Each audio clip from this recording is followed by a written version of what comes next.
Hello everyone, this video is about some clinical immunoassays like ELISA, RIA, FACS and immunofluorescence, and this particular study note is developed by EPG Pathshala team, MHID, Government of India. So I would like to express my sincere gratitude to the development team for developing this study note.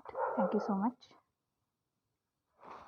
Immunoassays. An immunoassay is a biochemical test used to identify the presence or amount of a particular molecule referred to as an analyte in a solution by combining it with an antibody or an antigen. The principle of immunoassays is the formation of an immune complex involving the recognition and binding of an antibody to a specific molecule among a mixture of molecules. The key feature of all immunoassays is generation of a measurable signal in response to the binding. So, a key feature of all immunoassays is generation of a measurable signal in response to the binding. So, immunoassays utilize a wide range of labels. Some emit radiation, result in a visible color change, fluorescence under light, or could be induced to emit light. So, when we get this picture, you could see that antibody is there. Detectable label we will be providing, which binds with this analyte. So, we can see the detectable color change. The analyte specifically binds to the antibody labeled with detectable label. Examples of the applications of immunoassay include drug testing, hormone testing like insulin in diabetic patients, then bacterial or viral testing, AIDS, hepatitis, and environmental testing, herbicides, pesticides, etc. And advantages of immunoassays are inexpensive, highly selective, low limits of detection, high throughput usually, application to the determination of a wide range of compounds, antibody, antigen, antibody. Antibody is kind of specified for this purpose, like labeled antibody reagent, analyte in specimen, antibody analyte complex, AGAB complex. And just remember, we are labeling antibody, not antigen. Okay, we will be labeling the antibody, then combining that with an analyte in specimen, analyte in the sense that's particularly an antigen. Then as a result, we get an antigen antibody complex, which is kind of labeled. So antibody analyte complex. A detectable label can be attached to the antibody or antigen. Antigen antibody binding results in a complex formation and is detected with the help of a label. Then antibody reagent, antigen, labeled analyte reagent. Yeah, we can use this in reverse kind of way. Like earlier, we labeled the antibody. Now we are labeling the antigen. Okay, so antibody reagent is there, which is not labeled. Along with that, labeled analyte reagent, AG starred. Then along with an analyte in specimen, which is not labeled. That will create AGAB plus AGAB, antibody analyte complex. Okay. Categories of immunoassays. Competitive. A competitive assay or limited reagent assay involves measurement of an unlabeled analyte or antigen by its ability to compete with the labeled antigen in the immunoassay. A assay mixture consists of antibodies saturated by labeled antibodies, hence higher the reduction in label at the end of assay, greater is the amount of antigen in the test sample. Then non-competitive, one-site non-competitive. The unknown analyte in the sample are allowed to react with labeled antibodies. After the binding reaction is complete, unbound antibodies are washed away and the bound labeled antibodies are measured as signals for the complexes formed. Therefore, intensity of the signal is directly proportional to the concentration of unknown antigen. Then two-site non-competitive. An antibody absorbed on the solid phase surface. An antibody absorbed on the solid phase surface is allowed to interact with the test sample. So the labeled antibodies are in excess in the system and bind specifically to their respective analyte. Subsequently, a second labeled antibody is added, causing sandwiching of the target analyte. The quantitation of the labeled antibody helps in determining the concentration of the antigen since the two are directly proportional. The technique also known as a sandwich assay because the analyte is sandwiched between two antibodies. Heterogeneous immunoassays involving the separation of bound AG-AB complex are known as heterogeneous immunoassays. The portion of antigen that combines with the antibody is isolated from the remaining unbound region after the reaction takes place. This separation is done via solid phase adsorption, liquid phase adsorption, or precipitation. Immunoassays involving the separation of bound AG-AB complex is known as heterogeneous immunoassays. The portion of antigen that combines with the antibody is isolated from the remaining unbound region after the reaction takes place. The separation is done via solid phase adsorption, liquid phase adsorption, or precipitation. Then homogeneous. Homogeneous assays are those which involve a change in the label as a result of the binding process, thereby allowing the binding to be evident without a separation step. Homogeneous methods do not involve the separation of the AG-AB complexes from the free AG, and thus they are usually much easier and faster to perform. These assays are generally used for the measurement of small analytes such as therapeutic drugs.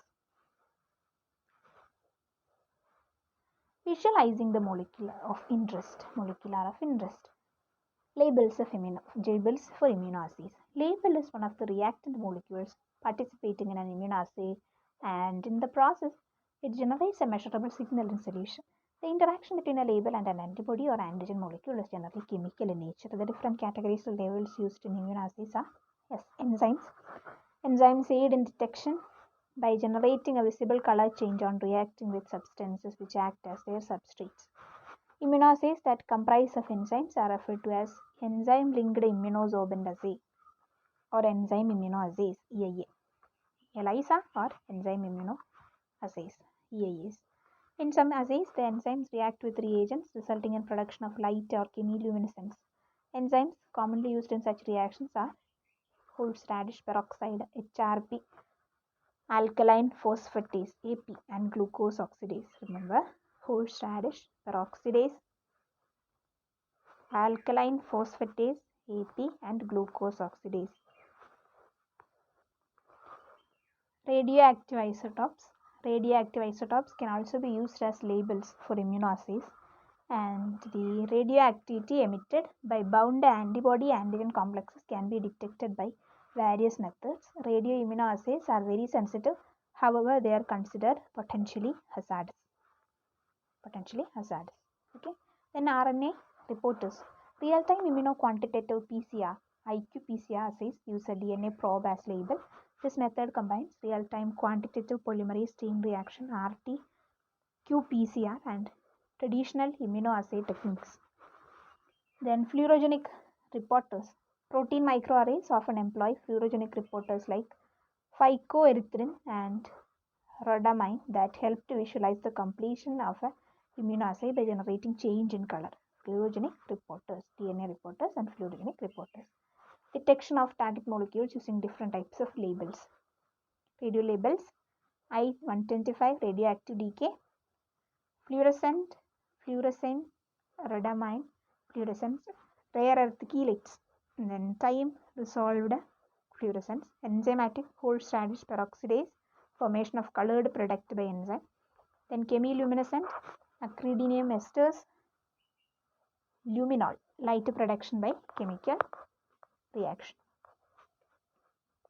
So remember, acridinium esters are and chemiluminescent. Horseradish peroxidase is enzymatic. Fluorescent, rare earth chelates, and fluorescent rhodamine. Radio labeled I-125. Rhodamine is a fluorescent one, and rare earth chelates are all fluorescent. Enzymatic horseradish peroxidase is enzymatic. Chemiluminescent acridinium esters and luminol. Indirect versus direct detection methods. Antigens can be detected by direct or indirect association with the label in an immunoassay. Direct detection involves association of the label directly to the primary antibody by covalent bond formation, whereas in indirect detection methods, the label is covalently attached to the secondary antibody, which then binds to the primary antibody during the assay. Indirect detection comprises of two parts. First, incubation with the unlabeled primary antibody, washing excess and unbound antibody, and second, addition of a labeled secondary antibody.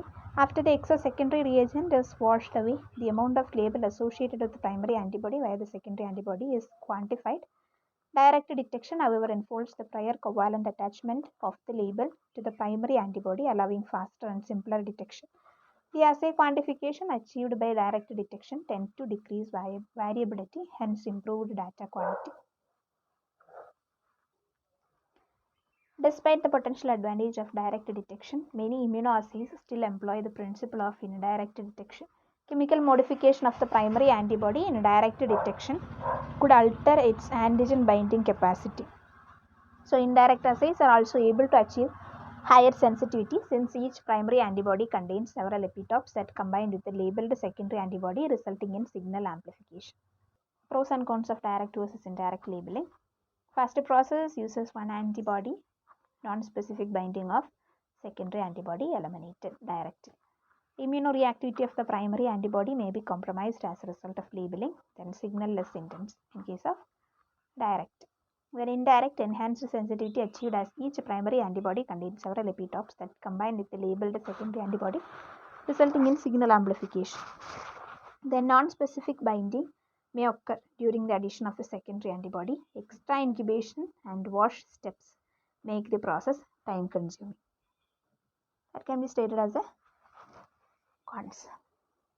So what is actually this technique? Antigens can be detected by direct or indirect association with the label in an immunoassay. Direct detection involves association of the label directly to the primary antibody or by covalent bond formation, whereas in indirect detection methods, the label is covalently attached to the secondary antibody, which then binds to the primary antibody during the assay. Indirect detection comprises two parts. First, incubation with the unlabeled primary antibody, washing excess unbound antibody, and second, addition of a labeled secondary antibody. After the excess secondary reagent is washed away, the amount of label associated with the primary antibody via the second antibody is quantified. Direct detection, however, involves the prior covalent attachment of the label to the primary antibody, allowing faster and simpler detection. The assay simplification achieved by direct detection tend to decrease variability, hence improved data quality. Despite the potential advantage of direct detection, many immunoassays still employ the principle of indirect detection. Chemical modification of primary antibody in direct detection could alter its antigen binding capacity. Indirect assays are also able to achieve higher sensitivity since each primary antibody contains several epitopes that combine with the labeled secondary antibody, resulting in signal amplification. Clinical immunoassays. Enzyme-linked immunosorbent assay. Enzyme-linked immunosorbent assay, commonly known as ELISA or EIA, was first developed by Avramides in 1966, 1969, and Pierce in 1967. In this assay, an antibody-coupled enzyme reacts with a colorless substance called a chromogenic substrate. Antibody-coupled enzyme react with a colorless substance called a chromogenic substrate to generate a visible colored reaction product. The enzymes commonly employed for ELISA include alkaline phosphatase, horseradish peroxidase, and galactosidase. These assays possess high sensitivity and are safe and cost effective. The result generated from the ELISA assay could be qualitative, identifying the presence or absence of a particular antigen molecule, semi-quantitative, analyzing relative antigen amounts in assay samples, or quantitative, defining precise antigen concentration with respect to standard curve. There are numerous variants of ELISA. ELISA assays can be performed in a variety of ways which allow both quantitative and qualitative analysis of either antigen or the antibody. ELISA can be used to identify the presence of antibody or antigen qualitatively. The unknown concentration of sample can alternatively be determined by a curve based on known concentration of antibody and antigen. The assay variations are described below. Indirect ELISA. Indirect ELISA is used for both the qualitative and quantitative measurement of antibodies. The procedure includes addition of a sample solution containing primary antibody to a microtiter well pre-coated with the antigen, such that the antibody would react with this well-bound antigen. Unbound antibody is washed away, and this is followed by detection of the antibody bound to the antigen with the help of an enzyme conjugated secondary anti-isotype antibody, which specifically binds to the primary antibody AB1. Unbound secondary antibody is also washed away, followed by addition of substrate for the enzyme. The colored reaction product is analyzed spectrometrically by plate readers. Indirect ELISA antigen coated well, wash well specified antibody to the analyze well, add a specific antibody to be measured. Add enzyme conjugated secondary antibody, add substrate and measure color. For example, HEPC serum from patient containing ABS, anti-human IgG.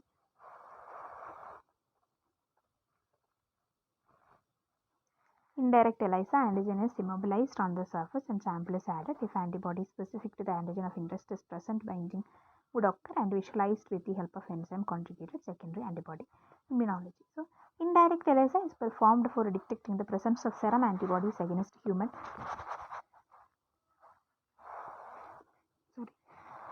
human immunodeficiency virus HIV and the causative agent of AIDS. The recombination envelope and core proteins of HIV are used as antigens plated onto microtiter leaves. Sandwich ELISA. Sandwich ELISA is used for quantitative or qualitative analysis of antigens. The basis for this technique remains the antigen-antibody interaction. However, the antibody instead of the antigen is immobilized on the microtiter well. An antigen sample is then added to the well pre-coated with the immunized antibody. The excess or unbound antigen is washed off using buffers, followed by addition of a second enzyme-linked antibody specific to a second epitope on the bound antigen. Unbound secondary antibody is then washed off and substrate corresponding to the enzyme on the secondary antibody is added and the colored reaction product analyzed spectrophotometrically. Sandwich ELISA antibody coated well, wash, add enzyme conjugated secondary antibody, add a substrate and measure color. Antigen of interest is sandwiched between primary antibody immunized on solid surface and enzyme conjugated secondary antibody. Immunology and competitive ELISA. Competitive ELISA also a variant technique for the quantitation of antigen. The procedure consists of a pre-treatment step where the antibody is incubated in solution with a sample containing the antigen. A microtiter plate coated with the same antigen is then incubated with the previously procured antigen-antibody mixture. Greater the amount of antigen in the sample, lesser would be the amount of free antibody available to bind to the antigen coated well. In addition to the enzyme conjugated secondary antibody AB2 specific for the isotype of primary antibody, the amount of primary antibody immobilized on the well can be determined like in an indirect ELISA. This competitive interaction suggests that higher the amount of antigen in the original sample, lower would be the value of absorbance. Competitive ELISA. Incubate antibody with antigen to be measured. Add a AG-AB mixture to antigen coated well. Wash, add enzyme conjugated secondary antibody, add a substrate and measure color. Competitive ELISA. Antigen antibody mixture is added in addition to the free antibodies and incubated with antigen coated wells. Enzymes conjugated secondary antibodies, when allowed to react with substrate and colored product, which is quantitated by measuring absorbance. Direct ELISA. Primary antibody conjugate, substrate, secondary antibody conjugate, indirect ELISA, substrate. Sandwich ELISA, capture antibody, substrate. Competitive ELISA, substrate. One is labeled, other one is not labeled. Chemiluminescence. Chemiluminescence in an ELISA variant where an enzyme substrate reaction produces a byproduct that emits light. Luxogenic, I'm not sure the pronunciation, instead of developing a visible color, luxogenic. Chemiluminescence is defined as the emission of light from a body as it returns from an electronically excited state to ground state. The different type of luminescence like bioluminescence, chemiluminescence, photoluminescence differ on the way the excited state is achieved. Chemiluminescence consists of measurement of light during a chemical reaction. It is a convenient and highly sensitive alternative to absorbance measures in ELISA assays. For example, oxidation of a compound luminol by H2O2 and the enzyme horseradish peroxidase produce light. HRP produce light. Luminol H2O2 AB HRP Ag AB HRP Ag light. The advantage of chemiluminescence assays over chemogenic reactions is enhanced sensitivity. The detection of light limit of a luxogenic substrate is at least 10-fold higher than a chromogenic one, and with the help of enhanced reagent it could be increased to more than 200-fold. Luminol substrate HRP, luminol substrate light HRP, chemiluminescent sandwich ELISA assay. A microplate pre-coated with capture antibody is added with sample. Specific analyte, if present, is bound by the antibody and unbound substrates are washed away.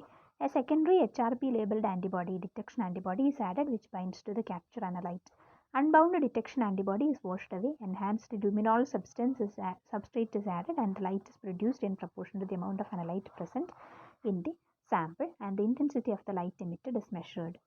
Then ELISA port assay. Cecil Szasanki's group in Gothenburg, Sweden in 1983 first developed the enzyme-linked immunosport assay in order to detect antigen-specific antibody-producing cells. This modified ELISA assay helps in identification and quantification of the number of colicin, a population that can produce antibodies in response to a particular antigen or vice versa. The procedure involves adsorption of a plate with antigen called the capture antigen followed by reaction with the antibody of interest or with the antibody capture antibody specific to the target antigen. A population of cells to be analyzed is then added in the form of a suspension onto the treated plates and incubated. The cells collect at the surface of plates and bind to the secreted substance specific to these capture molecules, producing a ring of antigen-antibody complexes around the cells secreting the molecule of interest. Unbound molecules are washed off and an enzyme-linked antibody specific for the secreted antigen is allowed to bind. Assay is subsequently developed by chromogenic or chemiluminescent substrates, identifying each antibody or antigen-producing cell indicated by color or light. A substrate is selected such that a precipitate is produced instead of a soluble product, displaying the result in the form of visible spots corresponding to each antigen secreting cell. The ELISA spot technique is commonly employed for measurement of cytokines and is suitable for almost any secreted protein where single cell analysis is of interest. The method was originally developed to quantify immunoglobulin secreting cells. ELISA spot is capable of detecting a single antigen positive cell within a population of cells having a detection limit of 1 in 1 million cells. Incubate antigen secreting cells in antibody coated well. Remove cells by washing. Secreted analyte is captured by the immunized antibody. Incubate with biotinylated antibody. Incubate with alkaline phosphatase conjugated streptavidin. Add substrate and observe the formation of colored spots.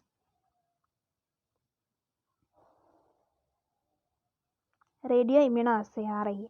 Radioimmunoassay, one of the most sensitive techniques for detecting antigen or antibody, was first reported by S.A. Pearson and Rosalind Yalow in 1960 in order to analyze the levels of insulin, anti-insulin complexes in diabetics. This was the first attempt for detection of blood hormones by an in vitro assay. The technique demonstrates high sensitivity and is capable of quantitating hormones, serum proteins, drugs, and vitamins at concentrations as low as 0.001 micrograms per milliliter.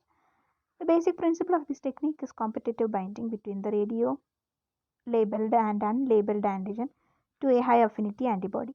First, the antibody is allowed to interact with the radio-labeled antigen, saturating the antigen binding sites of the antibody. This is followed by addition of the large amount of sample containing unknown amount of unlabeled antigen. The available binding sites on the antibody are unable to both the labeled and unlabeled antigen as the antibody is unable to distinguish between the two. The labeled antigen is progressively displayed from the antibody binding sites with increasing amount of unlabeled antigen. This reduction in the amount of radio-labeled antigen bound to the specific antibody or an increasing antigen concentration in the unknown sample is measured in order to quantitate antigen concentration of the test sample. The primary step for this assay is to ascertain the amount of antibody needed to saturate 50 to 70% of a specific quantity of radioactive antigen in the test mixture. The antibody to antigen ratios taken such that the labeled antigen displays more number of epitopes than the total number of antibody binding sites. This ensures competitive binding between unlabeled antigen added to the mixture and the radio-labeled antigen against the limited supply of antibody. So the bound labeled antigen is quantitated by precipitating the AG-AB complex and segregating it from free antigen, and eventually the radioactivity of the precipitate is measured. Radioactive antigen, first antibody, add unlabeled antigen, radioactive antigen displaced by unlabeled antigen. Precipitate AG-AB complexes with anti-immunoglobulin, second antibody, radioactivity of supernatant, free antigen, radioactivity of precipitate, bound antigen, second antibody. Immunoluminescence. Albert Kunz first demonstrated the labeling of antibodies with fluorescent molecules in 1944. These molecules possess the inherent property of antibodies absorbing light of a particular wavelength, excitation, and emitting light of another wavelength. Antibodies tagged with a fluorescent dye or fluorochrome can be identified by emission of colored light when excited by light of a specific wavelength. When these are a part of immune complexes, these techniques also allow detection of antibodies bound to antigen epitopes in cell culture or tissue sections. Molecules with chemiluminescent properties emit light of a different wavelength or absorbing light of a particular wavelength. Fluorescent materials give off light very promptly due to their atomic structure. The light emitted from chemiluminescent objects can be visualized using a fluorescence microscope equipped with a UV light source. These inflorescence probes are conjugated to the Fc arm of antibody molecule, ensuring that its specificity is not affected. Commonly used fluorochromes are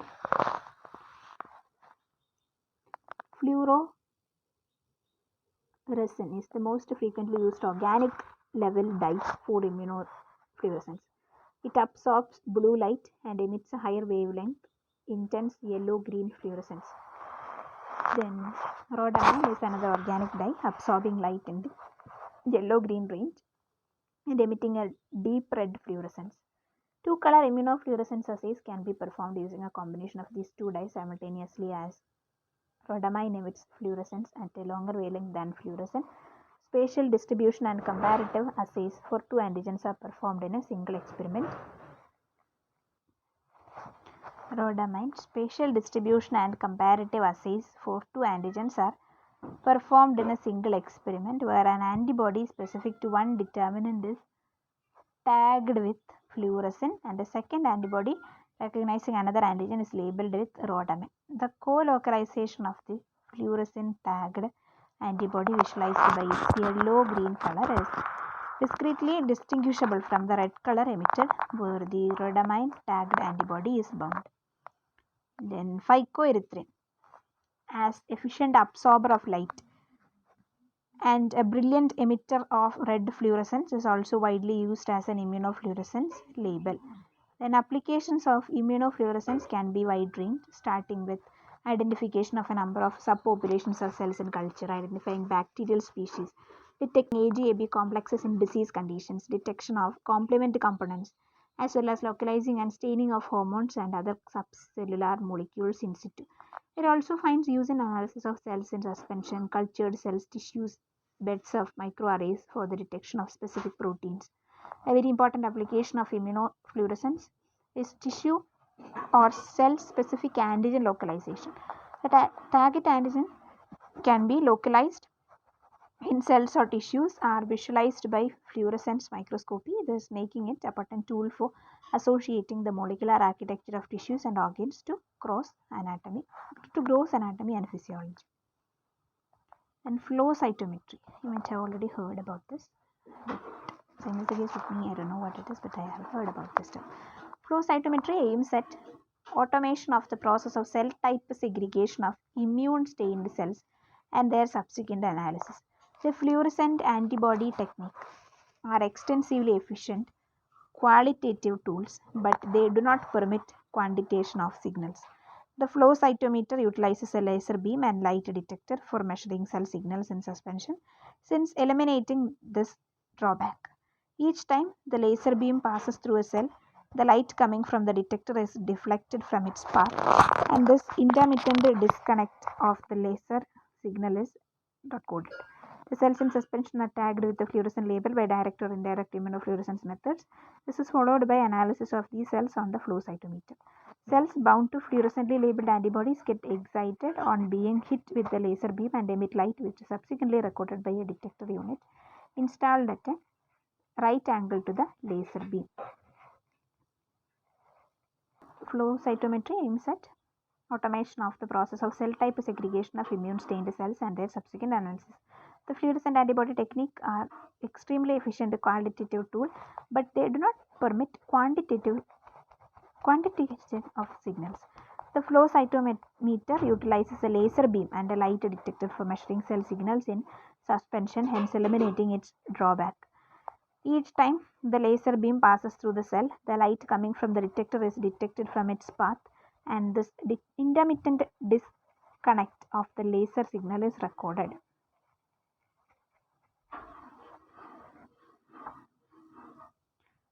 These signals are directed towards a computer to generate plots of cell number versus their fluorescent intensities. So advanced instruments are also involved in cell sorting into different locations according to their fluorescence intensity profits. The output investigates the number and type of every cell in a population that binds fluorescently tagged antibodies.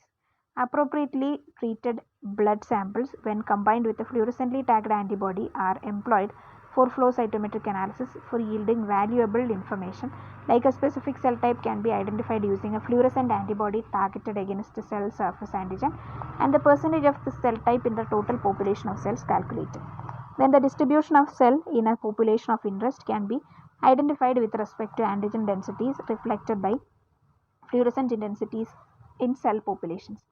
The significance of this can be understood as the same cell type could be expressing variable quantities of antigen during different development of physiological states. An estimation of cell size can also be done from analysis of the light scattering ability of different cells in the cell population under observation. Fluorescence activated cell sorting. Fluorescence activated cell sorting is a technique based on the principle of flow cytometry, where cell sorting is performed on the basis of their protein constitution. It finds excessive application in immunology, where blood cell counts are measured in patients with HIV and leukemia for diagnosis of the disease diagnosis as well as monitoring the patient's response to treatments. Cell sorting is also effective in understanding the functions of drugs, development of drug resistance, detection and identification of viral antigens, and development of new drugs for various disease conditions. The FACS method can detect cells with as few as 3,000 molecules of fluorescent dye bound to each cell. Further, the cell size is also measured by means of correlated light scattering, such that the cells falling within particular ranges of both size and fluorescence can be separated. All cells in a multicellular organism contain identical DNA, but tremendous variation are present at the protein level. Therefore, this principle is utilized to separate cells that are phenotypically distinct. Moreover, FACs can quantitate the number of cells expressing the proteins of interest and also the amount of protein expressed.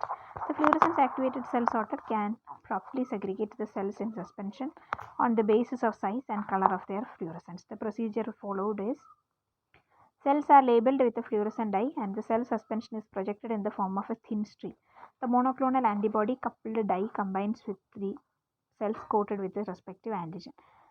The stream of cells is projected through the nozzle vibrating at 40,000 cycles per second, hence disrupting it into 40,000 distinct droplets per second, out of which some may contain a cell. A laser beam is directed on the stream just before it bursts into droplets. Fluorescence is therefore detected using a photocell as each labeled cell passes across the beam. The output from the two detectors are analyzed for the desired criteria set for size and fluorescence, and corresponding electrical charge gets assigned to the string. The charged droplets are made to pass between a pair of charged metal plates and thus get attracted or attached to oppositely charged plates, therefore getting sorted accordingly, while uncharged droplets are eliminated. Mixture of cells in liquid, laser, immunomultiplier tube, computer, new drop, electrical wire, positive charge, green light, no charge, empty drop, negative charge, red cell, no charge, non-labeled cell. According to that, we will be sorting. Fluorescence activated cell sorter. Basic procedure followed for cell sorting is depicted. Cell types are identified and sorted according to their protein contents. One of the commonly used clinical applications of flow cytometry is to identify the type and number of each of the WBCs in blood samples. It has been successfully used in the detection and classification of leukemias by identification of the cell types involved, making discrete detection of the neoplastic cells an important part of clinical application. Similarly, the rapid measurement of T cell subpopulations, a reliable prognostic indicator in AIDS, is done by flow cytometric analysis. The key features of an immunoassay include formation of an immune complex and production of a measurable signal in response to the binding, which can be detected and analyzed. Immunoassays employ a wide range of labels. Some emit radiation, produce a visible color change, fluorescence under light, or can be induced to emit light. A comparative assay or limited reagent assay is one where the amount of unlabeled analyte or antigen is presented or measured by its ability to compete with the labeled antigen in the immunoassay. The target cell type can be identified using fluorescent antibody specific for a cell surface antigen, and the percentage of the cell type in the total cell population of interest can be identified. Luminescence is defined as the emission of light from a body as it returns from electronically excited states to ground state. All cells in a multicellular organism contain identical DNA, but tremendous variations are present at the protein level. Therefore, this principle is utilized to separate cells that are phenotypically distinct by the FSCS technique.